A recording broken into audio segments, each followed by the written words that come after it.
कारण ह्या सेशनची ना म्हणजे मला 2 दिवसापूर्वीच एक असं काहीतरी इन्सिडेंट झाला की मला वाटलं, मी घरामध्ये पण फॅमिलीला बोलून दाखवलं की मला याची गरज वाटते. आणि मयूर क्लासला मुलगी होती, तिथे मेसेज आला चला ऍटलीस्ट त्या रिलेटेड काहीतरी दिसतंय, आपण जाऊन तरी बघू. सेशन अटेंड केलं. मला माहित नव्हतं मिस्टर मुलीचं ऍडमिशन करता नाही करता, पण मला क्लिक झालं की अरे मला करायचं. मी म्हटलं मला खूप गरज आहे याची. आणि लकीली त्या दिवशी सरांनी सांगितलं की मुलांबरोबर पॅरेंट्स पण तर माझ्यासाठी म्हणजे सुवर्ण क्षण होता. आणि जसं त्या दिवशी मुली म्हणजे प्रत्येक पॅरेंट्सला वाटतं की मुलांनी स्टेज डेअरिंग असावी, तर मलाही वाटतं.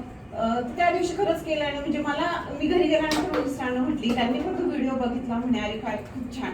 आणि ज्या काही टेक्निक शिकवल्या ना सर, त्या मलाही काही कामात येत आहे. कारण मी आज वेलनेसमध्ये काम करते, खूप साऱ्या लीड्स येतात, नंबर्स येतात, नावं येतात, विसरायला होतात मला पण. कारण लेडीज म्हटली की जसं खूप सारं तुम्ही म्हटले. आणि मी काल परवा तिला म्हटली, तुझं वय काय, तुझ्या दुपटीचं वय माझं आहे. आज मी 45 मध्ये, तू 15 मध्ये, तू तुझी माझी कंपॅरिझन कशी करते. म्हणजे मला ह्या गोष्टी मी तिला बोलून दाखवलं. पण आता इथून पुढे मी खरंच नाही बोलणार की एक माझ्यासाठी हे असणार आहे की आज बोलली, इथून पुढे नाही बोलणार. आणि ज्या काही ट्रिक शिकवल्या ना खरंच खूप छान म्हणतात मुलांनी. मी एवढंच हे करेल की नेहमी इम्प्लिमेंट करा.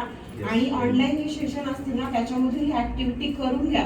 पहिल्या दिवशीचा होमवर्क होता सर, त्या दिवशी मुलांचा क्लास, नंतर घरी गेल्यानंतर पण पाहुणे होते, स्वयंपाक झाला, बाहेर गेलो. तिथून आल्यानंतर 12-12:30 वाजता केतनला तिला घेऊन आम्ही 1:30 वाजता व्हिडिओ ग्रुपवर टाकला.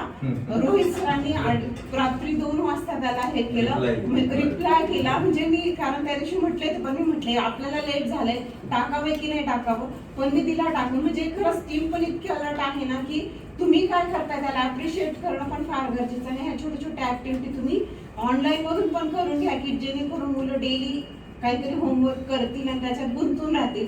प्रॅक्टिस गरजेचीच आहे. Thank you so much.